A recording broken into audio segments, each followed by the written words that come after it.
Hello everyone, मैं शुभम आप सभी का मैथोलिक्स चैनल पर स्वागत करता हूं। और हम जैसा कि नंबर सिस्टम पढ़ रहे हैं और नंबर सिस्टम में भी हम रिमाइंडर थ्योरम पढ़ रहे थे। रिमाइंडर थ्योरम का हम एक पार्ट लास्ट वाली वीडियो देख चुके थे और उसके आगे का आज हम स्टार्ट करेंगे यहाँ से, ठीक है। तो अगर आपने वो पहली वाली वीडियो रिमाइंडर थ्योरम की ना देखी हो तो पहले आप उसको देखिए, उसके बाद इसको देखना, क्योंकि उसको देखोगे तो उसके देखने के बाद इसमें ज़्यादा बेनिफिट मिलेगा आपको। इसको डायरेक्ट देखोगे तो कुछ चीज़ें समझ में नहीं आएंगी, ठीक है। तो चलिए अपना स्टार्ट करते हैं। ये क्या बोल रहा है, देखिए कि टाइप चार मैंने इसको टाइप में डिवाइड किया हुआ है, तो 4 टाइप्स के हम पढ़ चुके थे और 5वां टाइप ये पढ़ने के लिए जा रहे हैं रिमाइंडर थ्योरम का, ठीक। अब इसमें क्या कह रहा है कि देखिए रिजल्ट्स फ्रॉम बाइनोमियल थ्योरम, कि बाइनोमियल थ्योरम जो होती है हमारी, उससे कुछ डायरेक्ट रिजल्ट होते हैं जो हमारे इसमें यूजफुल होते हैं। जैसे कि अगर हमको कोई एक नंबर दिया हुआ है, मतलब एक एक्सप्रेशन दिया हुआ है, किस फॉर्म में, ए की एन माइनस बी की एन की फॉर्म में दिया हुआ है, ठीक है। यहाँ पे दो कंडीशन आएंगी। जो एन है, ये पावर जो है, पावर हमारी देखो दोनों जगह सेम होनी चाहिए, पहली बात। दूसरी बात ये कि एन हमारा या तो ओड होगा या इवन होगा, ठीक है। जो पावर होगी या तो वो विषम संख्या होगी या फिर सम संख्या होगी। अगर वो ओड है, विषम है, तो हमारा जो ए की एन माइनस बी की एन है, ये ए माइनस बी से पूरा पूरा डिविजिबल होगा। आपको इस चीज़ को ध्यान रखना है। बाकी समझने के लिए, किसी भी बेसिक चीज़ को समझने के लिए अपने आप कुछ भी वैल्यू पुट करके देख लिया और जो आपको आती हो। जैसा कि हमको पता है कि हम एन एक क्या है, एन ओड, तीन एक ओड नंबर है, ठीक है, तीन विषम संख्या है। अगर एन की जगह हम क्या तीन पुट करके देखें तो क्या बनता है, तो यहाँ से बनेगा ए की तीन माइनस बी की तीन, और ए की तीन माइनस बी की तीन का हमको फॉर्मूला पता भी है कि ए माइनस बी इंटू ए स्क्वायर प्लस बी स्क्वायर, और क्या होता है, माइनस ए बी होता है। जैसा कि हमको दिख भी रहा है इसके अंदर ए माइनस बी आ गया, तो ए माइनस बी आ गया तो इसका मतलब ये है कि ए माइनस बी इसका एक फैक्टर हो गया। इसीलिए हम कह देते हैं कि ए माइनस बी हर किसी का फैक्टर होगा, जो भी कोई ए की एन माइनस बी की एन में एन अगर ओड नंबर है तो, ठीक है, ओड पावर आएगी तो वहाँ पे ए माइनस बी सब में आएगा। इसलिए कह देंगे हम कि ए की एन माइनस बी की n is perfectly divided by a minus b, ठीक है। नेक्स्ट देखते हैं, अगर ओड ना हो, ये इवन हो तो फिर क्या होगा, ठीक है। इवन हो, देखो दूसरी कंडीशन इसकी यही है कि एन अगर इवन हो, यानी कि एन एक सम संख्या हो, तो एन सम संख्या यानी कि दो मान के देख लो, तो ए की दो माइनस बी की दो, अगर इस फॉर्म में हमको कोई एक्सप्रेशन दे रखा है मान लीजिए, तो हमको पता है क्या बनता है, इसका फॉर्मूला क्या होता है, ए माइनस बी और ए प्लस बी, ठीक है। तो ये भी इसमें यही चीज़ कह रहा है कि अगर ए की एन माइनस बी की एन, जहाँ पे एन क्या है, एक सम संख्या है, तो वो परफेक्टली डिविजिबल होगा किससे, ए माइनस बी से और ए प्लस बी से, ठीक। क्योंकि दोनों फैक्टर ये आएंगे ही आएंगे। अब इसके आगे हम ए की चार माइनस बी की चार ले लें, ए की छः माइनस बी की छः ले लें, उसमें ये दोनों फैक्टर उसके आएंगे ही आएंगे। इसीलिए क्या होता है, वो परफेक्टली डिविजिबल होता है ए माइनस बी और ए प्लस बी दोनों से, ठीक है। तो ये तो कंडीशन होगी हमारी एन, ए की एन माइनस बी की एन के लिए। अब यही अगर दूसरी कंडीशन देखें हम, ए की एन प्लस बी की एन के लिए कोई एक्सप्रेशन हमको दे रखा है ए की एन प्लस बी की एन की फॉर्म में, तो वहाँ पे भी दो कंडीशन होंगी सेम, या तो एन क्या होगा, ओड होगा या फिर इवन होगा, या तो विषम संख्या होगी या सम संख्या होगी। अगर एन हमारा विषम संख्या है, ओड है, तो ए की एन प्लस बी की एन किससे डिविजिबल होगा, पूरा पूरा ए प्लस बी से होगा। फॉर एग्जाम्पल ए एन को अगर हम क्या मान लें, तीन ही मान लो, तो सॉरी, हाँ तीन ही मान लो, ए की तीन, यहाँ पे बीच में साइन किसका आएगा, प्लस का आएगा इस बार, बी की तीन, क्योंकि इसके लिए ही देख रहे हैं। तो ए की तीन प्लस बी की तीन का फॉर्मूला क्या होता है हमारा, ए प्लस बी ए स्क्वायर प्लस बी स्क्वायर और माइनस के ए बी। तो यहाँ पे ए प्लस बी आ गया जैसे, तो यानी कि ए प्लस बी इसका एक फैक्टर हो गया, इसलिए ए की तीन प्लस बी की तीन कहीं पे भी आपको दिखेगा तो वो पूरा पूरा ए प्लस बी से डिविजिबल होगा। इसी तरीके से ए की पाँच प्लस बी की पाँच हो तो वहाँ पे भी ए प्लस बी आएगा और ए प्लस बी से पूरा पूरा डिविजिबल क्या हो जाएगा, वो ए की पाँच प्लस बी की पाँच भी हो जाएगा। इसीलिए हम क्या कह सकते हैं इसको कि ए की एन प्लस बी की एन, अगर एन एक ओड नंबर है तो ए प्लस बी से पूरा पूरा डिविजिबल होगा, क्योंकि हर किसी के उसमें ए प्लस बी एक फैक्टर आएगा जो कि उसको पूरा पूरा डिवाइड कर देगा, ठीक है। अब इसी में एन अगर सम संख्या है, एम एक इवन नंबर है, प्लस वाले केस में है ना, माइनस वाले केस के हमने दोनों पढ़ लिए, लेकिन प्लस वाले केस में अगर एन एक इवन नंबर है, सम संख्या है, पावर जो दे रखी है, तो उस टाइम पे उसको हम डिटरमाइन नहीं कर सकते, वहाँ पे नहीं बता सकते उसका फैक्टर क्या होगा। फॉर एग्जांपल एक एन को अगर हम दो मान लें तो A square plus B square बनेगा। इसका मतलब क्या हुआ कि A square P plus B square के लिए कोई भी चीज़ सर्टिफाइड नहीं है, इसको हम डिटरमाइन नहीं कर सकते, ना ही यहाँ से इसका कोई फैक्टर निकाल सकते, ना कुछ कर सकते, ठीक है। इसलिए हम कह देंगे कि इसके लिए कोई ऐसा फॉर्मूला हमारे पास नहीं है। ठीक है, आई होप ये आपको रिजल्ट समझ में आ गए होंगे। बाकी हम जब आगे एग्जाम्पल करेंगे इसके तो आपको और भी ज़्यादा डिटेल में ये समझ में आ जाएंगे। देखते हैं अपना क्वेश्चन क्या है। देखिए जैसे कि क्वेश्चन में पहले में क्या कह रहा है कि 13 की पावर 27 प्लस 25 की पावर 27 बटे 19 दिया हुआ है इसने। तो इसमें रिमाइंडर पूछ रहा है।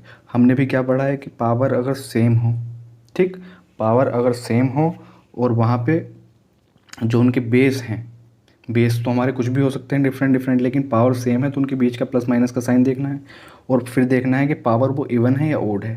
तो यहाँ पे पावर कैसी है, ओड है, यानी कि विषम संख्या है।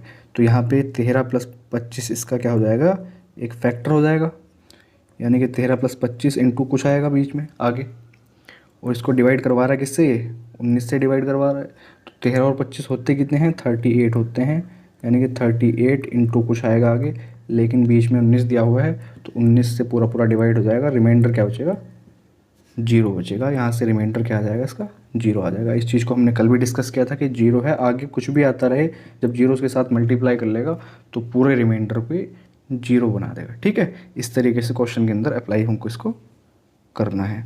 सेकंड क्वेश्चन देखिए, सेकंड क्वेश्चन में क्या कह रहा है, इसको थोड़ा रेज कर देते हैं, समझ तो आपको आ गया होगा ही कि इसमें हमको क्या करना था।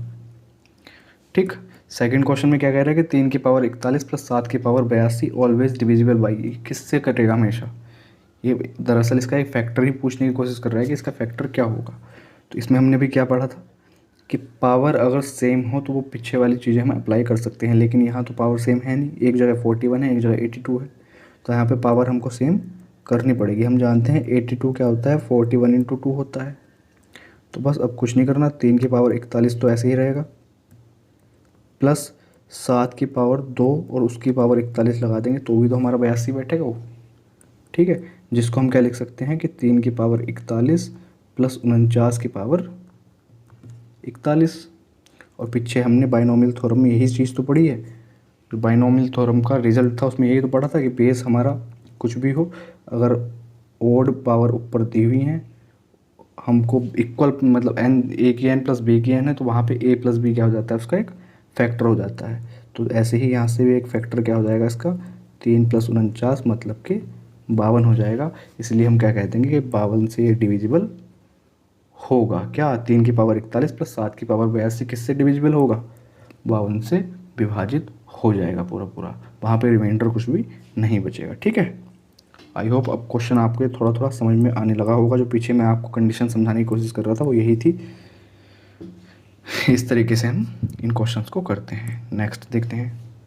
देखिए बड़ा अच्छा रिजल्ट लिखा हुआ है, इसको तो भूलना ही मत, क्योंकि काफ़ी यूजफुल है। जब आप क्वेश्चन करने बैठोगे तो काफ़ी जगह ऐसी कंडीशन बनेगी जहाँ पे आपको ये चीज़ याद करनी है। क्या लिखा हुआ है कि वैन 4 की power n is divided by 6 remainder will be 0 always. जब 4 की कोई भी पावर दे रखी हो और उसको हम 6 से डिवाइड लगाएं, ठीक, तो रिमाइंडर वहाँ पे हमारा 4 ही बन जाता है। ठीक है, फॉर एग्जांपल आप ऐसे देखिए कि 4 की पावर 1 कितना होता है, 4 ही होता है, इसको 6 से डिवाइड लगाऊंगा तो 4 आ जाएगा रिमाइंडर। 4 की पावर 2 कितना होता है, 16 होता है, 16 को 6 से डिवाइड लगाऊंगा तो 6 दूनी 12 और बचे हुए 4 क्या रिमाइंडर हो जाएगा।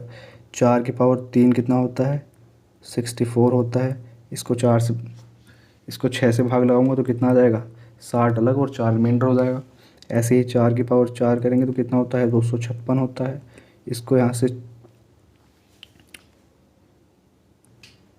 6 से डिवाइड लगाऊंगा तो क्या बचेगा, 6 चौक 24 और 6 दूनी 12, यानी कि यहाँ से भी 4 रिमाइंडर बच जाएगा। ठीक है, आप देखो हर कंडीशन में जब हम 6 से 4 को डिवाइड लगा रहे हैं, 4 की पावर बढ़ाते जा रहे हैं और 6 से डिवाइड लगा रहे हैं, तो हर कंडीशन में रिमाइंडर क्या बच रहा है, 4 बच रहा है। तो यही चीज़ ये कहने की कोशिश कर रहा है कि 4 की कुछ भी पावर दे रखी हो और उसको हम 6 से डिवाइड लगाएं तो रिमाइंडर हमेशा क्या बचेगा, 4 बचेगा।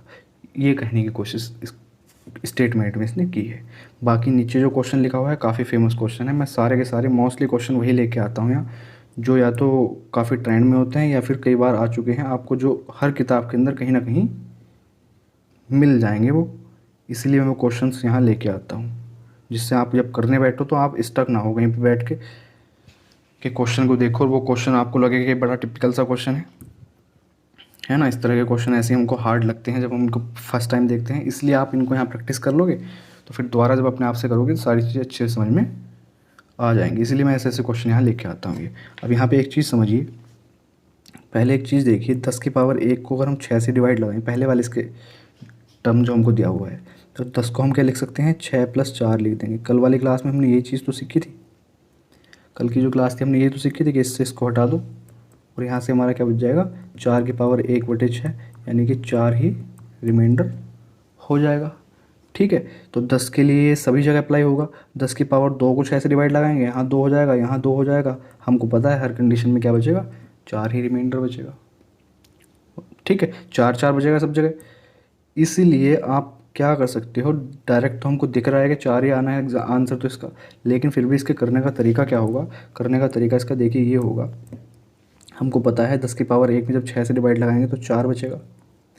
ठीक, ऐसे ही 10 की पावर 2 में जब 6 से डिवाइड लगाएंगे तो भी 4 बचेगा, और 4 4 ही बचते चले जाएंगे। कब तक, 100 टर्म तक हमारे 4 4 ही बचते हुए चले जाएंगे। अब इसमें हमको 6 से डिवाइड लगाना है। ठीक है, वैसे तो मैंने आपको बता दिया कि 6 से डिवाइड लगाओगे तो 4 ही आएगा, लेकिन फिर भी कुछ क्वेश्चन इससे अलग तरीके के होंगे, तो आप यहाँ पैटर्न समझ लीजिए कि क्या होगा।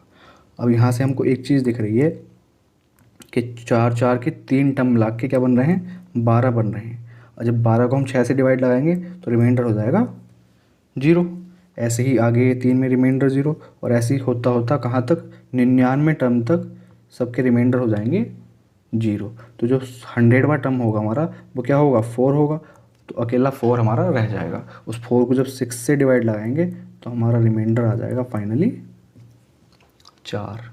आई होप अब आपको अच्छे से समझ आ गया होगा कि क्वेश्चन के अंदर क्या करना था हमको। 4 तो वैसे भी हमको दिख रहा था कि 4 आना था, इसका पूरा तरीका क्या होता है, हमको पता है कि 3 3 टर्म मिला के 12 बना रहे हैं। ठीक है, क्या बना रहे हैं, 12 बना रहे हैं। तो 12 बना रहे हैं तो सारे के सारे 3 3 करते हुए ऐसे 99 तक, क्योंकि 3 का मल्टीपल क्या है, 99 है, तो 99 तक सारे के सारे क्या हो जाएंगे, 0 हो जाएंगे। प्लस लास्ट में जो 100 नंबर पे 4 रखा होगा वो अकेला रह जाएगा, जो उसको 6 से डिवाइड लगाएंगे तो हमारा क्या आ जाएगा, 4 ही हमारा रिमाइंडर बच जाएगा। ठीक है, नेक्स्ट क्वेश्चन देखते हैं। अब इससे अगला एक टाइप आता है हमारा सक्सेसिव डिवीज़न और सक्सेसिव रिमाइंडर। सक्सेसिव का मतलब क्रमिक रूप से, है ना, या लगातार जो चीज़ हमारी बचती जाती है। परसेंटेज में भी हमने ये चीज़ पढ़ी थी, सक्सेसिव परसेंटेज में पढ़ा था। ठीक है, बाकी ये तो एक टर्म है। इसमें देखिए क्या रहा है, सक्सेसिव रिमाइंडर क्या होता है। आप इसको क्वेश्चन के द्वारा समझोगे तो ज़्यादा जल्दी समझ में आएगा। बाकी मैं आपको अगर एक्स वाई लिख के समझाने की कोशिश करूँगा तो उसमें काफ़ी बड़ा हो जाएगा, कुछ फ़ायदा नहीं होगा उसका। ठीक है, तो आप क्वेश्चन की तरह ही समझिए। देखिए क्वेश्चन में क्या कह रहा है कि find the successive remainders if 374 is divided by 564। ठीक है, अब आप 5 6 और 4 से लगातार हमको क्या करना है, डिवाइड लगाना है। तो इसका कहने का मतलब दरअसल देखिए ये होता है कि 5 से जब मैं डिवाइड लगाऊंगा 374 में, तो 5 7 जा कितने हो जाएंगे, 35। ठीक, 2 बचेगा, 4 उतार लेंगे तो 5 चौके 20 और रिमाइंडर बच जाएगा 4। ठीक, अब आगे को हमको फिर किससे डिवाइड लगाना है, 6 से डिवाइड लगाना है। तो 6 से क्रमिक रूप से जब हम डिवाइड लगाते हैं तो डिवाइज़र, सॉरी, जो हमारा क्वोशिएंट आया ना, ये क्वोशिएंट अब डिवाइडेंड की तरह काम करने लगेगा। तो अब हमको 74 में डिवाइड लगानी है 6 से, 74 में डिवाइड लगानी है 6 से। तो यानी कि डायरेक्ट भी कर सकते हो, 12×72 होते हैं हमको पता है, पर डायरेक्ट वैसे लिख के मत दिखाना, तरीका दूसरा ही होता है। तो 12×72 कितने बच जाएंगे, यहाँ पे हमारे 2 रिमाइंडर बच जाएगा। अब ये जो 12 आया, इस 12 में किससे डिवाइड लगाएंगे, जो तीसरा डिवाइज़र हमारा क्या है, 4 है। तो 4 से जब 12 में डिवाइड लगाएंगे तो यहाँ पे रिमाइंडर कितना बचेगा, 0 बचेगा। बस यही चीज़ ये क्वेश्चन के अंदर पूछ रहा था कि जब 5 6 4 से क्रमिक रूप से 374 में हम डिवाइड लगाएं तो हमारे सक्सेसिव रिमाइंडर क्या होंगे। तो सक्सेसिव रिमाइंडर हमारे 4 2 और 0 आ गए। ये इसने इस क्वेश्चन के अंदर पूछा था। आई होप अब आपको समझ आ गया होगा। बाकी इसके 2 तरीके और होते हैं कि कैसे इसको हम लिख के दिखाते हैं। ये पेपर में ऐसे बैठ के करेंगे तो टाइम हमारा ज़्यादा लग सकता है। ठीक है, तो इनको लिखने का दूसरा तरीका क्या होता है उसको भी समझ लीजिए। एक मिनट। ठीक है, इसी चीज़ को दूसरा तरीका लिखने का जो होता है, जिसको दरअसल हम आगे के जो भी क्वेश्चन आएंगे उसी तरीके से हम इसको करेंगे। देखिए ऐसे ऐसे करके, एक मिनट, ऐसे करके जेल वाले खाने बना लिया करिए।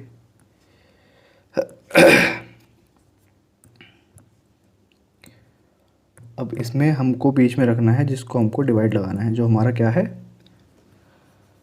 डिविडेंड है, ठीक है, जिसको डिवाइड लगाना है, जिससे लगाना है 5 6 4 से लगाना है, तो 5 6 4 को ऐसे रख लीजिए। अब आप डिवाइड लगाते रहिए इसमें, जैसे हम 374 में डिवाइड लगाएंगे, 5 सत्ते 35 और 5 चौक 20, तो हमारा रिमाइंडर, 1 मिनट कलर का पेन का कलर चेंज कर लेते हैं थोड़ा, 5 सत्ते 35, 24 हो जाएगा, 5 चौके 20, 4 क्या बच जाएगा, रिमाइंडर बच जाएगा। तो इस साइड में हम रिमाइंडर लिखते रहेंगे और नीचे हम क्वेश्चन लिखते रहेंगे, जो कि अगले वाले के लिए क्या बन जाएगा, डिविडेंड बन जाएगा। अब 6 से 74 में भाग लगाओगे तो 12 छंग 72 होते हैं, 2 रिमाइंडर बच जाएगा। अब इस 4 से 12 में भाग लगाओगे तो 4 या 12 होते हैं, और हमारा रिमाइंडर क्या आ जाएगा, 0 आ जाएगा। इस तरीके से लिखने का इसका पैटर्न है। तो यहाँ पे तीनों क्या आ गए, हमारे रिमाइंडर आ गए, ये क्या थे, डिवाइज़र थे जिनसे भाग लगा रहे थे, और ये हमारा क्या हो गया, ये वाला, ये हमारा फाइनल क्वोशिएंट होता है। इसको आप याद रखना, कभी कभी क्वेश्चन में ये दे भी देता है, कभी कभी नहीं देता, यानी कि ये हमारा क्या है, फाइनल भागफल, फाइनल क्वोशिएंट, ठीक है। इसका दूसरा तरीका लिखने का ये है, इस तरीके से लिख के हम क्वेश्चन को करेंगे। एक चीज़ हमेशा याद रखना कि अगर कहीं पे फाइनल क्वेश्चन हमको नहीं दिया हुआ और क्वेश्चन मतलब हमसे पूछ रहा है कि भाई नंबर बताओ, नंबर क्या होगा, यही पूछेगा हमेशा, तो आपको वहाँ पे या तो उसको 1 मानना है या 0 मानना है। 0 मान के भी आंसर आ जाएगा, लेकिन ये किस पे डिपेंड करेगा, ऑप्शन के ऊपर डिपेंड करेगा, हमारे ऑप्शन किस तरह से दिए हुए हैं, ठीक है। मोस्टली क्वेश्चन 90% क्वेश्चन 1 मान के उनके आंसर आते हैं, इसलिए 1 मान के आप पहले ट्राई करना, ठीक। अब इसका तीसरा तरीका देखते हैं कि तीसरा तरीका इसका क्या होता है। 1 मिनट, इन दोनों मेथड को मैंने साइड में उठा के इसलिए रख दिया कि आप, जिससे आप तीनों को आसानी से देख पाओ, ठीक है। तो पहला मेथड हमारा ये था, दूसरा ये था, और तीसरा जो हम करने के लिए जा रहे हैं दरअसल वो इस क्वेश्चन के लिए नहीं है, लेकिन हाँ उस तरीके से भी हमको करना है। मान लीजिए हमको 374 इसमें दे रखा था, लेकिन जो आप आगे क्वेश्चन देखोगे ना, उसमें 374 ना देख के वो ये दे देगा, डिवाइज़र दे देगा, और हमको ये क्या नाम, रिमाइंडर दे देगा तीनों, और तब हमसे कहेगा कि ये नंबर निकालो, नंबर क्या है वो। तो उस टाइम पे हमको कैसे करना है, अगर मान लो हमको ये नंबर निकालना हो तो कैसे करेंगे, 5 जो हमको डिवाइज़र दे रखे हैं उनको ऊपर रख दो, ठीक है।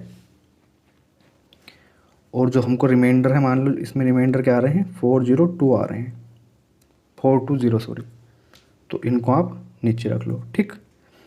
अब इसके बाद आपको बस एक चीज़ का ध्यान रखना है कि जैसे हमको पता है फाइनल क्वोशिएंट क्या आ रहा है, 3 आ रहे हैं, तो उसकी मल्टीप्लाई इसके साथ करनी है, लास्ट वाला जो हमारा डिवाइज़र है उसके साथ इसकी मल्टीप्लाई करनी है। बाकी अगर नहीं देता 90% मैं क्वेश्चन में फिर भी बता रहा हूँ आपको, 90% क्वेश्चन में इसको नहीं देगा, तो आपको वहाँ पे डायरेक्ट 1 मानना है, यानी कि उसको लिखने की ज़रूरत नहीं है। लेकिन इसमें दिया हुआ है, इसमें हमको पता है, तो हम क्या लिखेंगे, 3 से मल्टीप्लाई कर देंगे। अब बस नीचे को आ रहे हैं तो प्लस होगा, क्रॉस में जा रहे हैं तो मल्टीप्लाई होगी, सेम चीज़ नीचे आएंगे प्लस, क्रॉस में जाएंगे मल्टीप्लाई, फिर सेम चीज़ नीचे को आएंगे तो प्लस होगा। अब बस हमारा क्वेश्चन यहीं पे हो जाता है, ठीक है। जैसा कि ये तो आपको दिख गया 12 बन रहा है, यहाँ तो 12 बनेगा ये, तो 12 में हम 0 जोड़ेंगे तो 12 हो जाएगा, फिर ऐसे जाएंगे, 12 छंग 72 होते हैं, 72 फिर नीचे आएंगे, 2 जोड़ेंगे 74 हो जाएगा। 74 की मल्टीप्लाई किसके साथ करेंगे, 5 के साथ, ठीक है। और उसमें फिर क्या ऐड करना है हमको, 4 ऐड करना है, ठीक। 74 इंटू 5 कितना हो जाएगा, 370, और 370 में 5 हम जोड़ देंगे, सॉरी 4 हम जोड़ देंगे, तो कितना आ जाएगा हमारा 374, जो कि हमको नंबर दिया हुआ था, ठीक है। तो नंबर निकालने के ऊपर क्वेश्चन आएंगे, इसलिए आपको ये चीज़ सीखनी ज़्यादा ज़रूरी है, ठीक है। आई होप आपको तीनों मेथड ये समझ आ गए होंगे किस तरीके से काम करते हैं, क्या सक्सेसिव रिमाइंडर होता है, क्या सक्सेसिव डिवाइज़र होता है, ठीक है। ये सक्सेसिव डिवाइज़र थे 5 6 और 4, और सक्सेसिव रिमाइंडर हमारे क्या थे, 4 2 और 0, ठीक है। अब अपना क्वेश्चन देखते हैं क्या है, इसके ऊपर 2-3 क्वेश्चन होंगे तो हम प्रैक्टिस कर लेते हैं। ये देखिए इसमें क्या कह रहा है, a number when successively divided by 6 7 8 leaves remainder 3 5 4 respectively, find the sum of digits of the number. देखिए इसमें नंबर ही निकालना है हमको, जो हमको लास्ट में पिछले वाले क्वेश्चन में दिया हुआ था, इसमें वो चीज़ नंबर नहीं दिया हुआ, हमको वो नंबर ही फाइंड आउट करना है, और उस नंबर की भी हमको डिजिट का सम बताना है, ठीक है। तो यहाँ पे हम क्या करेंगे, दोनों में से कोई सा भी लगा लो आप मेथड। बाकी मैं तो आपको यही कहूँगा कि आप इस वाले से थोड़ा जल्दी कर सकते हो। सेम ही चीज़ है, हमने लास्ट में ये जो चीज़ की है ना, ये वाली, ये जो हमने ये वाला काम किया है, ये इस वाले का ही दूसरा रूप है, लिखने का तरीका इसको दूसरा है। बस इसको हमने जो लिखा था ये इस फॉर्म में लिख दिया, बाकी और कुछ भी नहीं किया। तो ये सेम ही चीज़ होती है, आप इसको डायरेक्ट ऐसे ही कर लिया करो। ऊपर तो हमको डिवाइस रखने हैं, नीचे हमको क्या रखने हैं, रिमाइंडर रखने हैं बस। उसके बाद हमको पता है, देखिए यहाँ पे हमको क्या है, फाइनल क्वेश्चन तो कुछ दिया हुआ है नहीं जिससे 8 के मल्टीप्लाई कर दें, तो हम 1 से ही कर देते हैं मल्टीप्लाई, ठीक है। बाकी किसी से नहीं करते, यानी कि उसको लिखते ही नहीं है। तो नीचे को डायरेक्ट जोड़ेंगे हम, तो 8 और 4 12, ठीक। 12 सत्ते कितना हो जाएगा, 84। 84 में फिर 5 ऐड करेंगे तो कितना हो जाएगा, 89। 89 की मल्टीप्लाई, 89 की मल्टीप्लाई फिर किसके साथ करेंगे, 6 के साथ, ठीक है। और फिर उसमें क्या कर देंगे, 3 ऐड कर देंगे, ठीक। तो 89 की मल्टीप्लाई 6 के साथ करेंगे, कितना आएगा, 9 छक्के 54, यानी कि 534 आ जाएगा। और प्लस 3 यानी कि 537 क्या आ जाएगा, हमारा वो नंबर आ जाएगा। लेकिन हमको नंबर नहीं बताना, हमको इस नंबर का डिजिट का सम बताना है, यानी कि 5 + 3 + 7 बताना है, जो कितना हो जाएगा, 7 3 10 और 5 15, ठीक है।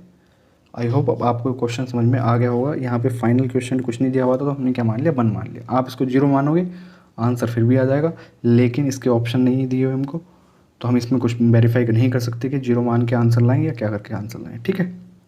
इसलिए आप मोस्टली क्वेश्चंस में 1 मान के आंसर लाइए, वही आपका ऑप्शन से मैच करेगा जल्दी, ठीक है, क्योंकि मोस्टली क्वेश्चन उस पर 1 पे ही सेट होते हैं।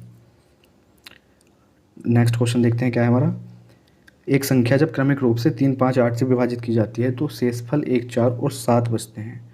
यदि उसके विभाजकों का क्रम पलट दिया जाए तो उस टाइम पे रिमाइंडर क्या होंगे, हमको ये बताना है। देखिए एक नंबर था, उस नंबर को हमने 3 5 8 से सक्सेसिवली डिवाइड किया, ठीक है। तो रिमाइंडर हमारे क्या क्या है, 1 4 7 आए। ये कह रहा है कि अगर उसी नंबर में हम जिसको हम 3 5 8 से डिवाइड कर रहे थे, 3 5 8 से डिवाइड ना करके इसका उल्टा डिवाइड करें, मतलब 8 5 3 से डिवाइड करें, तो फिर रिमाइंडर हमारा क्या आएगा, ठीक है। तो ये हमको बताना है। तो इसके लिए हमको सबसे पहले क्या ज़रूरत है, वो नंबर निकालने की ज़रूरत है। तो नंबर निकालते हैं, अभी जैसे पीछे किया था, नंबर निकालते हैं। वही अपना 3 5 8 1 4 और 7, ठीक। नीचे को आएंगे 8 7 15, 15 पंजे 75, 75 में 4 जोड़ेंगे 79, और 79 3 ज़ा कितने होते हैं, 79 × 3, और उसमें क्या है, हमको 1 फिर ऐड करना पड़ेगा। तो नंबर हमारा कितना आ जाएगा, 8 × 24, 240 में से 3 घटाएंगे 237, 237 और 1 238, ठीक है। अब आपको ये समझ आ गया होगा कि हमारा वो नंबर क्या आ गया, नंबर हमारा 238 आ गया है, ठीक है। अब दूसरा हम इसको कैसे करेंगे, इसने क्या कहा है कि 238 में जहाँ पे हम 3 5 8 से भाग लगा रहे थे सक्सेसिवली, अब हमको भाग लगानी है 8 5 3 से। किससे भाग लगानी है, 8 5 3 से लगानी है। तो हम अपना वही बना लेते हैं खाने लिखने के लिए। ये थोड़ा गलत लिखा गया है, मतलब अच्छे नहीं बन रही। बीच में क्या रखना है हमको, नंबर रखना है अपना 238। इस बार डिवाइड किससे लगाना है, 8 5 3 से लगाना है, और रिमाइंडर हमको फाइंड आउट करने हैं, ठीक। 8 से भाग लगाएंगे, कितना आएगा, 8 दूनी 16, 7 बचेगा, 78 हो जाएगा, 8 9 72, यानी कि रिमाइंडर क्या बच जाएगा, 6 बच जाएगा। अब 5 से 29 में भाग लगाएंगे तो 5 पंजे 25, रिमाइंडर कितना बच जाएगा, 4 बच जाएगा। अब 3 से भाग लगाएंगे, 3 पंजा 3, और रिमाइंडर हमारा क्या बच जाएगा, 2 बच जाएगा। तो हमारे रिमाइंडर क्या आ गए, जब हमने 8 5 3 से भाग लगाया, 6 4 और 2 आ गए। और यही इसने हमसे क्वेश्चन के अंदर पूछा था, ठीक है। ये रहा हमारा D option is the correct answer, ठीक। आप बाकी जैसे हमने ऊपर नंबर फाइंड आउट किया है, नंबर को फाइंड आउट करने के लिए आप ये वाला भी लगा सकते हो, ठीक है। इसमें भी कोई नई चीज़ नहीं है। जैसे हम इसको करते हुए आ रहे थे, इसका ऊपर से नीचे को लेके आए, ऐसे ही हम इसका उल्टा भी कर सकते हैं। जैसे 3 5 8 से 1 4 7 को हमको लाना था, मैं आपको बता देता हूँ। यहाँ पे हम क्या रखेंगे, 3 5 8, ठीक है। और इस दूसरी वाली साइड में क्या होता है हमारा, रिमाइंडर होते हैं, यानी कि 1 4 7। तो नंबर निकालना है हमको। तो अब मैंने आपको क्या बताया था अभी, कि अगर हमको फाइनल क्वेश्चन कुछ न दे रखा हो तो क्या मानना है, 1 मानना है। तो 8 1 जा 8, उसमें 7 ऐड करेंगे तो कितना हो जाएगा, 15 आएगा यहाँ। ऐसे ही 15 पंजे 75, 75 और 7 79, 79 3 जा 237, उसमें 1 ऐड कर देंगे तो 238 हमारा क्या है, नंबर आ जाएगा। तो इस तरीके से भी हम कर सकते हैं इसको, ठीक है। आई होप आपको एक क्वेश्चन ये क्लियर हो गए होंगे। तो नेक्स्ट देखते हैं क्या है।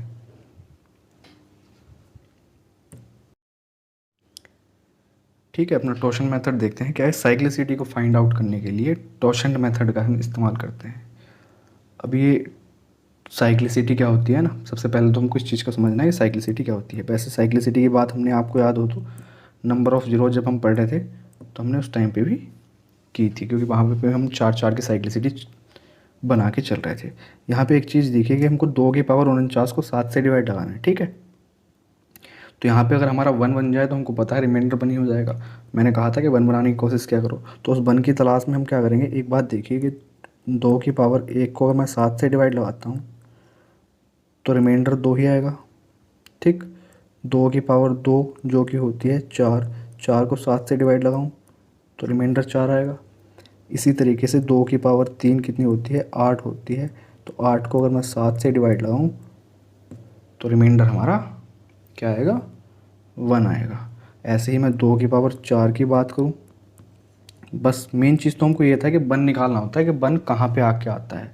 यहाँ 3 के बाद 1 आ गया तो साइक्लिसिटी क्या होगी 7 की, इसके मतलब 2 के रिगार्डिंग क्या होगी, यहाँ पे साइक्लिसिटी 3 हो गई, ठीक है। बाकी आप इसको ऐसे देखिए, 2 की पावर 4 को अगर मैं 7 से डिवाइड लगाता हूँ, 2 की पावर 4 कितना होता है। हम ऐसा क्यों बोलते हैं कि 1 के बाद सब, क्योंकि इसके बाद सारे जो रिमाइंडर आएंगे ना वो रिपीट होने शुरू हो जाएंगे, यानी कि 2 4 और 1, फिर से 2 4 और 1, 2 4 और 1, इस तरह से साइक्लिसिटी आगे को 3 3 की आगे को चलती चली जाएगी और इनका रिमाइंडर्स का रिपीटेशन होता हुआ चला जाएगा। ऐसा क्यों करते हैं, देखिए 2 की पावर 4 कितना होता है हमारा 16 होता है। 16 को हम 7 से डिवाइड लगाएंगे तो 7 दूनी 14 और हमारा 2 रिमाइंडर आ जाएगा। घूम फिर के देखो फिर से ये आ गया ना। अच्छा हुआ क्यों ऐसा ही, क्योंकि 2 की पावर 4 में 2 की पावर 3 इंटू 2 होगा, और हमको पता है इसको 7 से डिवाइड लगाएंगे तो ये तो यहाँ से तो 1 रिमाइंडर पहले से रखा है तो ये तो 1 ही रह जाएगा। बचा हुआ 2 जो रहेगा वो क्या हो जाएगा, हमारा रिमाइंडर हो जाएगा। इसी तरीके से 2 की पावर 5 की बात करेंगे हम, 2 की पावर 5 में क्या आएगा, 2 की 3 इंटू 2 की 2, यानी कि फिर से घूम के ये वाली चीज़ आ गई, फिर से घूम के क्या आ गई, ये वाली चीज़ आ गई, जहाँ पे रिमाइंडर कितना आ रहा था, 4 आ रहा था। क्योंकि हमको पता है ये तो 1 बना देगा, ये 1 बना देगा तो फिर बचेगी क्या, बस 2 की पावर 2 ही तो बचेगी। इसीलिए कहते हैं कि एक के बाद चीज़ों का रिपीटेशन होना शुरू हो जाता है। इसीलिए हम 2 की पावर 6 की बात करें मान लीजिए, तो वहाँ पे क्या होगा, 2 की पावर 3 इंटू 2 की पावर 3, तो हमको पता है ये क्या है, रिपीटेशन हो गया यहाँ पे भी, ये बन देगा, ये भी बन देगा, तो यहाँ से भी क्या हो जाएगा, 1 ही रिमाइंडर आ जाएगा। इसलिए यहाँ पे साइक्लिसिटी क्या होगी 7 की, रिमाइंडर के लिए 3 होगी, ठीक है। इसको हम बोलते हैं साइक्लिसिटी के किसी भी नंबर को 1 कहाँ पे जाके बनता है वो चीज़ चेक करना। ये तो आपको मैंने एग्जांपल के तौर पे समझा दिया। जैसे कि देखिए 2 की पावर 1 में 2 आ रही थी, 2 की पावर 2 में 4 आ रही थी और 2 की पावर 3 में 1 आ रही थी। बस हमको एक ही देखना होता है कि एक कहाँ पे जाके बन रहा है वो। 2 की पावर 4 में फिर से 2 आ गई, 2 की पावर 5 में कहाँ था, ये रहा, इसमें लिखा हुआ है नीचे है ना, ये क्या आएगी, फिर से 4 आ जाएगी और 2 की पावर 6 में 1 आ गई। तो यहाँ से देखो 3 3 के बाद सब चीज़ों का रिपीटेशन होना शुरू हो गया, इसी को हम साइक्लिसिटी बोलते हैं। तो आई होप आपको साइक्लिसिटी समझ में आ गई होगी, साइक्लिसिटी बोलते किसको है। अब इसको निकालने के लिए यहाँ पे तो छोटे नंबर थे, हमने आसानी से कैलकुलेट कर ली कि भाई 3 3 डिजिट 3 3 नंबर के बाद सब चीज़ों का रिमाइंडर का रिपीटेशन हो रहा है। लेकिन मैं आपको बड़ा नंबर दे दूँ, आप वहाँ पे नहीं निकाल पाओगे, ठीक है।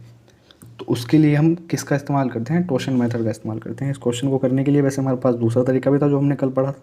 हमको पता है कि 2 की पावर 3 होता है। मैंने क्या कहा था कि जो भी हमारे पास डिवाइज़र होता है उसके आसपास का नंबर ढूंढ लिया करो, +1 या -1। तो 7 के आसपास क्या होता है, 8 होता है, जो कि 2 का मल्टीपल है। तो 2 की 3 पावर 16 अलग कर लो और एक 2 को अलग कर लोगे, उसको डिवाइड लगाओगे फिर 7 से, ठीक है। तो यहाँ से क्या बनेगा, ये 8 की पावर 16 इंटू 2/7। तो हमको पता है इसको 7 + 1 लिखेंगे, यहाँ से रिमाइंडर 1 हो जाएगा, हमारे पास 2 ही रह जाएगा ये वाला बस। तो रिमाइंडर क्या आ जाएगा, 2 ही आ जाएगा, ठीक। एक तरीका तो इसका ये हो गया। दूसरी चीज़ समझिए, इसको टोशन से कैसे करेंगे। टोशन होता क्या है, टोशन को यहीं समझ लेते हैं कि साइक्लिसिटी कैसे चेक करते हैं किस चीज़ की। आपको थोड़ी सी चीज़ें कुछ याद रखनी पड़ेंगी। मान लीजिए कोई एक नंबर है हमारा x, उसकी पावर क्या है, a मान लीजिए, उसको डिवाइड करते हैं हम p से। x की पावर a दी हुई है, उसको हम p से डिवाइड करते हैं। बस कंडीशन ये है कि p हमारा क्या होना चाहिए, प्राइम नंबर होना चाहिए, यानी कि भाज्य संख्या होनी चाहिए, ठीक है। और यहाँ पे x और p के बीच में क्या रिलेशन होना चाहिए, तो x और p हमारे कैसे होने चाहिए, x और p हमारे को प्राइम होने चाहिए। ये थोड़ी सी कंडीशन है इनकी, इसको आप याद रखना। x और p को प्राइम का मतलब क्या हो गया, सहभाज्य, मतलब x और p जो हमारे नंबर होंगे इन दोनों के बीच HCF कितना होना चाहिए, 1 होना चाहिए। उसके बाद ये टोशन मेथड काम करेगा। अब कैसे काम करेगा, मतलब साइक्लिसिटी कैसे निकाल लेंगे हम, तो उसको निकालने के लिए जो भी कोई हमारे पास प्राइम नंबर दिया हुआ है उससे एक नंबर कम उसकी साइक्लिसिटी होती है। जैसे यहाँ पे 7 दिया हुआ था, 7 एक प्राइम नंबर है, तो 7 से एक नंबर कम यानी कि 6 उसकी साइक्लिसिटी हो जाती है। लेकिन ये तो एक तुक्के वाली बात हो गई है ना, चलते फिरते कुछ भी कह दिया। आती कैसे है उसको देखिए। इसके लिए फॉर्मूला हमारा क्या होता है, टोशन मतलब साइक्लिसिटी निकालने के लिए, जैसे पी की हमको निकालनी थी, ठीक है। पी एक प्राइम नंबर है, पी की निकालनी है हमको, साइक्लिसिटी या टोशन उसका निकालना है, तो क्या करेंगे, पी इंटू 1 - 1/, पी लगा देंगे, ठीक है। या फिर इसको सॉल्व करेंगे तो हम क्या आएगा हमारा, पी इंटू पी -1/, पी। तो पी से पी कैंसिल आउट हो जाएगा, इसलिए हम क्या कह देंगे कि पी का टोशेंट क्या हो गया, पी -1। जैसा कि हमको 7 का अगर टोशेंट निकालना है तो 7 का टोशेंट क्या हो जाएगा, 6 हो जाएगा, ठीक है। इसी तरीके से 11 एक क्या है, 11 एक प्राइम नंबर है, तो 11 का टोशेंट क्या हो जाएगा, 10 हो जाएगा। 13 का क्या हो जाएगा, 12 हो जाएगा। फॉर्मूला यही वाला काम करेगा, नंबर इंटू 1 - 1/, नंबर, ठीक है। तो इस तरीके से साइक्लिसिटी निकाल देते हैं हम। 7 की साइक्लिसिटी क्या होगी, 6 होगी। आई होप ये चीज़ आपको थोड़ी सी समझ आ गई होगी। बाकी जब हम इसको क्वेश्चन में अप्लाई करेंगे अच्छे से आप तब समझ पाओगे। अच्छा, ये तो प्राइम नंबर के लिए बात हो गई। चलिए कि प्राइम नंबर अब हमको नीचे दिया हुआ है, तो अगर प्राइम नंबर ना दे तो क्या करेंगे। मान लो ये पी जो है ये कैसा नंबर हो, कंपोजिट नंबर हो। कैसा हो, कंपोजिट नंबर हो, मतलब कि भाज्य संख्या हो। तो उस टाइम पे क्या करेंगे, फिर हम पी को पी के क्या करेंगे कि उसके प्राइम फैक्टर में ब्रेक करेंगे इसको। क्या है, हमें प्राइम फैक्टर में ब्रेक करेंगे। जैसे कि पी बराबर क्या कर देंगे हम, कुछ भी मान लीजिए, उसको ब्रेक कर लेंगे एक्स की ए इंटू वाई की वी इंटू जेड की सी, है ना। और एक्स वाई जेड क्या होंगे, प्राइम होंगे हमारे। और पी जब कंपोजिट नंबर है, एक भाज्य संख्या है, तो फिर यहाँ से फिर हम कैसे निकालेंगे साइक्लिसिटी उसकी, तो उसके लिए भी फॉर्मूला सेम ही होता है लगभग, कि उसकी साइक्लिसिटी या टोशन निकालने के लिए पी को तो हम ऐसे रखेंगे, into 1 - 1/, prime number, into 1 - 1/, second prime number, into 1 - 1/, third prime number. तो यहाँ से हम उसकी साइक्लिसिटी आराम से फाइंड आउट कर लेंगे, ठीक। अगर कोई कंपोजिट नंबर देता है तो, और बाकी अगर हमको कोई प्राइम दिया हुआ है तो फिर तो कुछ प्रॉब्लम ही नहीं है, उससे एक छोटा नंबर जो भी कोई हमको प्राइम दिया हुआ है उसकी साइक्लिसिटी हो जाएगी, ठीक। बस आपको ध्यान थोड़े से चीज़ों का रखना है कि x और p आपस में को प्राइम होनी चाहिए और p एक प्राइम नंबर होना चाहिए, फिर हम अपना उसके साइक्लिसिटी डायरेक्ट फाइंड आउट कर सकते हैं। जैसे इस क्वेश्चन की बात करें हम, तो इस क्वेश्चन में 7 की साइक्लिसिटी कितनी हो जाएगी, 6 हो जाएगी। अब 6 हो जाएगी तो इसका मतलब ये है कि हर 6 डिजिट के बाद, हर 6 पावर के बाद वो क्या देगा, हर 6 पावर पे रिमाइंडर देगा हमारा 1। तो इसका मतलब ये है कि 49 जब पावर है उसको डिवाइड लगा दिया करो साइक्लिसिटी से, तो इसमें से 48 पावर जो होंगी वहाँ तक तो क्या हो जाएगा, वन वन रिमाइंडर हो जाएगा, बचेगी कितनी, एक पावर बचेगी बस आगे की। तो यानी कि 2 की पावर 1/7 बन जाएगा, जिसको हम क्या कह देंगे कि रिमाइंडर 2 आ गया। ठीक, आई होप आपको टोशंट मेथड समझ में आया होगा। इतनी आसानी से समझ में जल्दी से नहीं आता है, तो आप इसको 2-3 बार रिपीट कर करके देखिए। बाकी हम जब क्वेश्चन में अप्लाई करेंगे तो आप और अच्छे से इसको समझ पाएंगे। क्वेश्चन क्या है हमारा, क्वेश्चन देख लीजिए हमारा ये है कि एक क्वेश्चन अगर अपने पास से हम खुद ले लें, देखिए कि 2 की पावर 32 है और 11 दिया हुआ है। ठीक, तो हमको पता है 2 और 11 आपस में को प्राइम है, 11 हमारा प्राइम नंबर है यानी कि अभाज्य संख्या है, तो इसकी साइक्लिसिटी क्या हो जाएगी। अब यहाँ पे एक बात बताइए, आप यहाँ पे बैठ के ये करोगे क्या कि 2 की पावर 1 को 11 से देखोगे तो 2 आएगा, फिर 2 की पावर 4 को 11 से करोगे 4 आएगा, इस तरह से ये देखोगे कि बन कहाँ पे जाके बनेगा, तब उसकी साइक्लिसिटी देखोगे। ऐसा नहीं करना हमको। साइक्लिसिटी देखने के लिए, तो साइक्लिसिटी चेक करने के लिए हमको क्या लगाना है, टोशंट मेथड लगाना है। तो हमको पता है यहाँ से साइक्लिसिटी 11 की क्या आ जाएगी, 10 आ जाएगी। तो 2 की पावर जो 32 दी हुई है इसमें 10 से डिवाइड लगा दो, कितना बचेगा रिमाइंडर, 2 बचेगा। इसका मतलब क्या हुआ कि 2 की पावर 30 जो है और 2 की पावर 2 अलग कर लो, ये 30 वाला तो पूरा पूरा हमको क्या दे देगा, 1 रिमाइंडर दे देगा। ठीक है, क्योंकि लास्ट में 1 बन जाता है ना, मैंने आपको बताया था साइक्लिसिटी क्या होती है कि 1 बनाना लास्ट में। तो यहाँ से तो रिमाइंडर 1 हो जाएगा, अपॉन क्या है, 11 है। इसका मतलब 4/11 हमारे पास रह गया। इसका फाइनल रिमाइंडर क्या आ गया, 4 आ गया। इस तरीके से टोशंट मेथड काम करता है। आई होप अब आपको समझ में आ गया होगा। तो बाकी हम अपने क्वेश्चन देखते हैं क्या है। बाकी आप वीडियो को थोड़ा पॉज करके नोट डाउन कर सकते हो या कुछ भी कर सकते हो। PDF आपको पता ही है कहाँ मिलेगी, टेलीग्राम के चैनल पे, उसका लिंक मैं डिस्क्रिप्शन में दे दूँगा, वहाँ से जाके आप डाउनलोड कर सकते हो। ठीक है, पहला क्वेश्चन क्या कह रहा है हमारा कि 11 की पावर 77 को अगर हम 7 से डिवाइड लगाएं तो हमारा क्या आएगा, रिमाइंडर। तो 11 की पावर 77/7, 7 और 11 आपस में को प्राइम है। ठीक है, कंडीशन फॉलो, 7 हमारा प्राइम है। ठीक है, हाँ, तो यहाँ पे इसकी साइक्लिसिटी क्या हो जाएगी, 6 हो जाएगी, 1 नंबर कम। बस क्वेश्चन हमारा हो गया लगभग। अब जो हमारी साइक्लिसिटी आ गई है, तो हमको पता है कि 77 में 6 से भाग लगा देंगे तो कितने, 72 तो अलग हो जाएगा, 72 तो पूरा पूरा डिवाइड हो जाएगा, बचेगा कितना, 5 रिमाइंडर बच जाएगा। इसका मतलब ये हुआ कि 11 की पावर 5/7 हमारे पास अब क्वेश्चन इतना रह गया है। हमने उसकी पावर को इतना छोटा कर लिया। जो 11 की पावर 77 दिया हुआ था, 77 में 6 से डिवाइड लगाया तो 72 तो पूरा पूरा डिवाइड हो गया, रिमाइंडर कितना रह गया, 5 रह गया। तो ये 5 अभी भी बचे हुए हैं। अब इसको सॉल्व करना है। इसको सॉल्व करने के लिए हमको पता है, कल वाली क्लास में हमने पढ़ा था कि 11 में 7 + 4 करेंगे।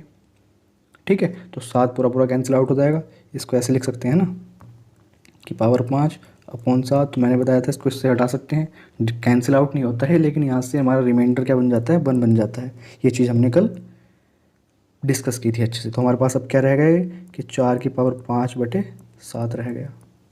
ठीक, या फिर हमको एक चीज़ और पता है कि 4 की पावर 4 कितना होता है, 64। मैंने कहा था कि 7 के मल्टीपल चेक कर लिया करोगे, इसके आसपास का कुछ बन रहेगा। तो हमको पता है 7 का मल्टीपल 63 होता है और 4 का मल्टीपल 64 होता है। तो हमारी यहाँ बात बन जाएगी। तो 4 की पावर 4 को हमने अलग कर दिया 64, और एक 4 अलग से लिख दिया।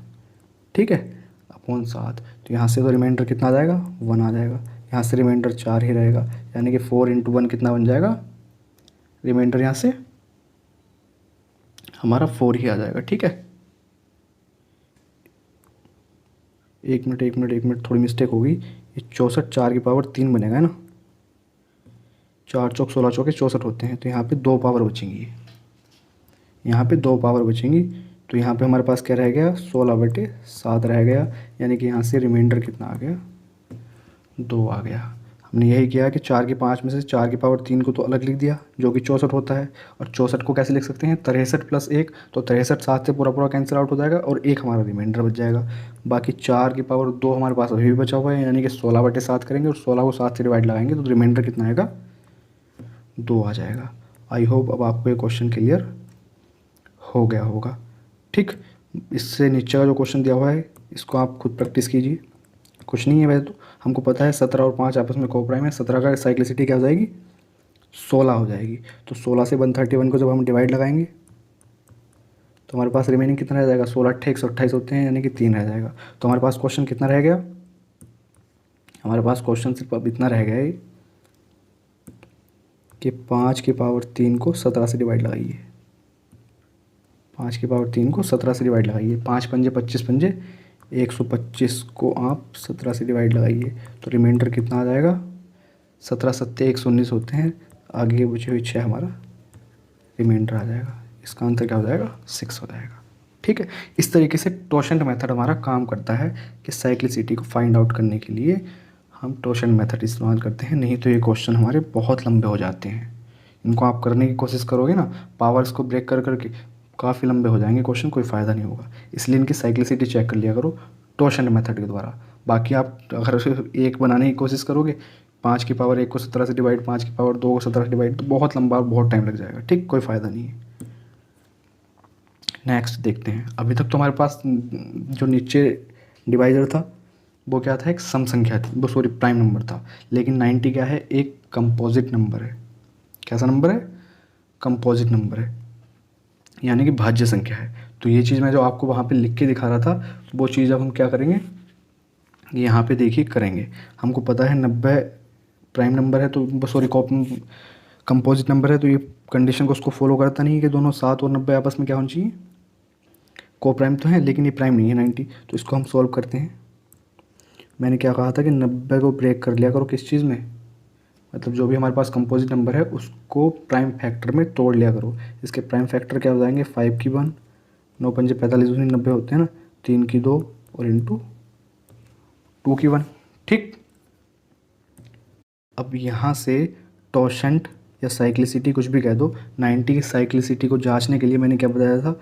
नंबर को ऐसे रखो जिसकी साइक्लिसिटी निकालनी है, इंटू 1 - 1 पहला प्राइम नंबर, 5 3 और 2 क्या आ गए? हमारे प्राइम नंबर आ गए ना।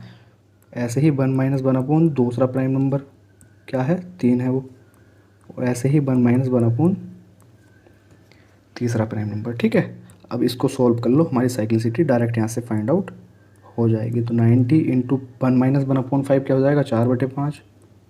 एक एक नंबर कम हो जाते हैं बस, और कुछ नहीं होता है। 1/3 हो जाएगा 2/3, और 1/2 हो जाएगा 1/2। तो 2 से 2 कैंसिल आउट, 5 या 15 छक्के 90, तो 6 चौके 24।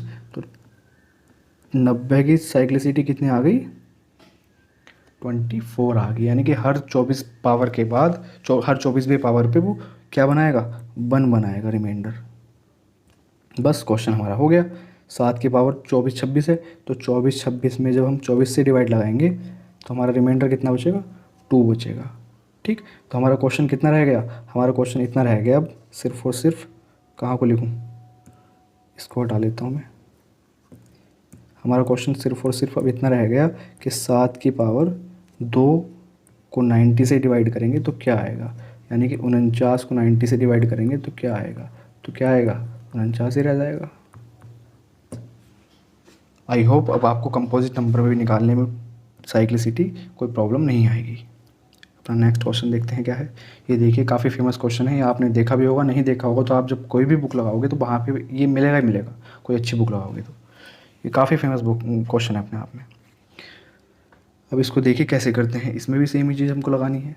7 का हमको पता है, 7 की साइक्लिसिटी कितनी आ जाएगी, एक टोशन कितना आ जाएगा 7 का? 6 आ जाएगा। ठीक, अब इस 6 से जो ऊपर की दोनों पावर हैं उनको डिवाइड लगाना है, यानी कि 32 की पावर, जो ऊपर वाली 32 की 32 है उसको सॉल्व करेंगे 6 से। हम पहले तो क्या करेंगे? 6 से सॉल्व करेंगे। तो यहाँ से हमको रिमाइंडर निकालना है, तो रिमाइंडर निकालने के लिए हम क्या करेंगे? 32 को आप पता है 30 + 2 में ब्रेक करोगे, और उसकी भी पावर 32 है, उसको 6 से डिवाइड लगाओगे तो यहाँ से तो रिमाइंडर 0 हो जाएगा। यहाँ से तो बनने का कोई मतलब बनता नहीं है। तो हमारे पास कितना रहेगा कि 2 की पावर 32/6। ठीक, अब इस 2 की पावर 32 को भी हम क्या लिख सकते हैं? 4 की पावर 16, क्योंकि 2 की पावर 16 लिखेंगे, या 4 की पावर 16/6। और मैंने आपको भी पीछे एक चीज़ समझाई थी कि 4 की कितनी भी पावर लगा लो उसको 6 से डिवाइड करोगे तो रिमाइंडर वहाँ से कितना बचेगा? 4 ही बचेगा। वो देखिए जो पीछे चीज़ हमने पढ़ी थी वो यहाँ पे यूज होगी। तो इसका मतलब अब क्या रह गया क्वेश्चन में हमारा कि इसका क्या नाम, रिमाइंडर कितना रह गया 32 का? 32 की 32 का 4 रह गया। तो हमारे पास क्वेश्चन अब बस सिर्फ इतना रह गया ये कितना कि 32 की पावर 4 को 7 से डिवाइड करेंगे तो हमारा रिमाइंडर क्या आएगा। बस क्वेश्चन में कुछ नहीं बचा। 32 में से 7 चौक 28, 28 तो अलग हो जाएंगे, बचेगा कितना 4, तो 4 की 4/7 इतना रह गया अभी। या 4 की 4 भी क्या हो जाएगा, 4 चौक 16 चौके 64, तो 4 की पावर 3 इंटू 4 करोगे अपॉन 7, तो ये तो 64 बनाएगा। 4 चौक 16 चौके 64, 64 में क्या होगा 63 प्लस 1 होगा, यानी कि 63 डिवाइड हो जाएगा, तो यहाँ से रिमाइंडर 1 आ जाएगा। तो 1 इंटू 4 क्या हो जाएगा 4 ही हमारा रिमाइंडर आ जाएगा इस क्वेश्चन का। आई होप आपको ये क्वेश्चन समझ आ गया होगा, नहीं आया होगा तो वीडियो को आप फिर से रिपीट करके देख लीजिए, क्योंकि काफ़ी अच्छा क्वेश्चन है। 2 कॉन्सेप्ट लग गए इसमें, क्योंकि 32 की पावर 32 था नहीं, तो पहले हमने इसको सोल्व किया है ऊपर वाले को।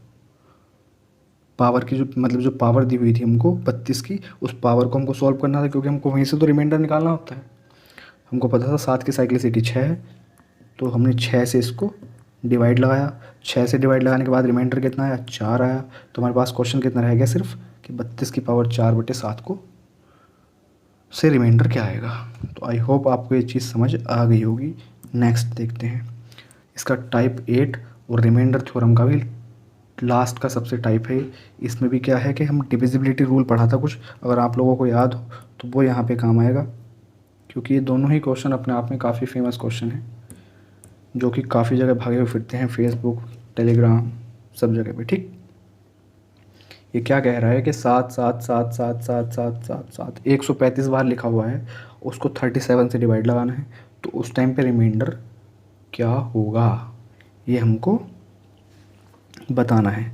मैंने आपको 37 की एक डिविजिबिलिटी क्या बताई थी कि एक डिजिट का रिपीटेशन अगर 6 बार हो जाता है, मान लीजिए ए और ए लिखा हुआ है, ठीक, एक ही डिजिट है ए, उसका रिपीटेशन हो गया 6 बार, तो ये पूरी 37 से डिवाइड हो जाएगी। मैंने 37 का यही तो रूल बताया था। आप डिविजिबिलिटी वाली वीडियो देख लीजिए, अगर किसी ने ना देखी हो तो वहाँ पे यही चीज़ समझाई थी कि 37 किसको डिवाइड करेगा, और 6 डिजिट वाला रिपीटेशन का तो बहुत सारा था। 37 भी करेगा, उसको 3 भी करेगा, 7 भी करेगा, 11 भी करेगा, 13 भी करेगा, 1001 भी करेगा, 21 भी करेगा, सब करेंगे अगर एक ही डिजिट का 6 बार रिपीटेशन हो रखा है तो। ठीक, तो ये तो हमने बात कर ली थोड़ी सी डिविजिबिलिटी की। अब अपने क्वेश्चन की बात कर लेते हैं। क्वेश्चन क्या कह रहा है हमारा, हमारा क्वेश्चन कह रहा है 7 7 7 7 7 7 7 7 एंड सो ऑन, कहाँ तक 135 टाइम्स। ठीक है, तो हमको पता है इसकी 6 डिजिट, ज़्यादा आगे तक लेगी क्या मैं, हाँ 3 और 3 6, इसकी 6 डिजिट, इसको सबको 37 से डिवाइड करना है। तो 37 का रूल क्या होता है कि 6 डिजिट को ही, अगर एक डिजिट का 6 बार रिपीटेशन हो रखा है तो 7 से डिवाइड होगा। तो यहाँ की स्टार्टिंग की 6, इसके बाद की 6, इसके बाद की 6, सब आपस में क्या हो जाएंगी, इससे कैंसिल आउट हो जाएंगी। तो हमारे पास ऐसे करते करते कहाँ तक पहुँच जाएंगे हम, 132 तक पहुँच जाएंगे। कहाँ तक, 132 टाइम्स तक।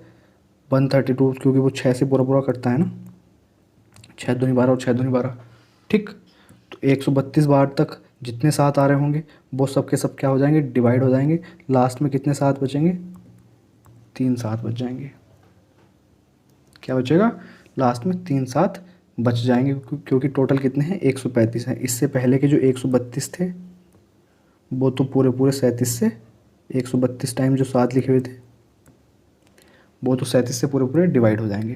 तो लास्ट के 3 7 बच जाएंगे। अब इनमें 37 से डिवाइड लगाना है। हमारे पास क्वेश्चन सिर्फ इतना ही हो गया अभी कि 777 में अगर हम 37 से डिवाइड लगाएं तो हमारा रिमाइंडर क्या आएगा। तो अब तो इसमें कुछ खास बचा नहीं। ठीक, बचा क्यों नहीं, हम इसको भी कैसे लिख देंगे, हमको पता है 37 दूनी होते हैं 700, 37 दूनी होते हैं 74, यानी कि 777 में से 740 तो अलग हो जाएंगे एक, 740 तो अलग होगा एक। अब इसके आगे बचे कितने, 37 ही बच रहे हैं।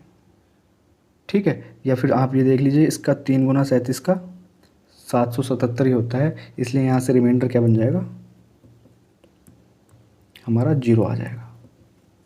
ठीक है, रिमाइंडर क्या आ जाएगा, 0 आ जाएगा, क्योंकि 37 या 377 होते हैं, तो रिमाइंडर हमारा जीरो हो गया। इस तरह से हम डिविजिबिलिटी का इस्तेमाल करना था यहाँ पे और इस क्वेश्चन को सॉल्व करना था। ठीक, आई होप आपको ये क्वेश्चन अब समझ आ गया होगा। बाकी इसका जो दूसरा क्वेश्चन है उसको देखें अगर हम, उसमें 4 4 कितनी बार दिया हुआ है, 13। देखिए मैंने अभी बताया ना आपको कि 37 से भी कटती है, 6 अगर एक डिजिट का रिपीटेशन 6 बार हो रखा है, 7 से भी कटती है, 13 से भी कटती है, 11 से भी कटती है। तो ये बाद वाला क्वेश्चन भी डिट्टो ही है। इसमें से आप क्या करोगे, 6 6 डिजिट को हटा दोगे। हटाने का मतलब, क्योंकि 13 से नंबर वही कटेगा, 13 से वही नंबर कटेगा जिसमें डिजिट का रिपीटेशन 6 6 बार हो रखा हो। तो इसमें से आप 6 6 हटाइए, कितने दे रखे हैं, 1 2 3 4 5 6 7 8 9 10 11 12, 12 दे रखे हैं। यानी कि 13 से ये भी पूरा पूरा डिवाइड हो जाएगा, क्योंकि 6 पहले वाले हो जाएंगे और 6 बाद वाले पूरे पूरे डिवाइड हो जाएंगे। तो क्या बचेगा, 12 दे रखे हैं ना, 3 3 6 3 9, हाँ ठीक है। तो 13 से पूरा पूरा डिवाइड होकर यहाँ पे भी रिमाइंडर क्या आ जाएगा, जीरो आ जाएगा। तो आई होप आपको सारी चीज़ें अच्छे से समझ आ गई होंगी। अब बस आपको इतना काम करना है कि आपको इसकी प्रैक्टिस करनी है। ठीक है, इसकी आपको प्रैक्टिस करनी है। प्रैक्टिस के लिए मैंने 250 क्वेश्चंस की PDF अपने टेलीग्राम के चैनल पे डाली हुई है। आप वहाँ पे जाके उसको डाउनलोड कर लीजिए और प्रैक्टिस कर लीजिए। ठीक है, तो रिमाइंडर थ्योरम भी हमारी आज यहाँ पे ख़त्म होगी। इसके बाद अगर हम नंबर सिस्टम की बात करें तो नंबर सिस्टम में हमारा एक तो फैक्टर वाला बचा हुआ है। ठीक है, फैक्टर वाला और करके हम लगभग नंबर सिस्टम हमारा कंप्लीट हो जाएगा, क्योंकि 2 क्लासेस हम अलग से ले लेंगे, SCF और LCM की आता नंबर सिस्टम में, पर उसको अलग से ले लेंगे। और सर्ड इंडिसेस वाली ये 2 क्लास हम अलग से कर लेंगे। इसके बाद जो नेक्स्ट क्लास होगी वो होगी फैक्टर की। ठीक है, तो आप इसकी प्रैक्टिस कीजिए। मिलते हैं नेक्स्ट वीडियो में। Thank you so much.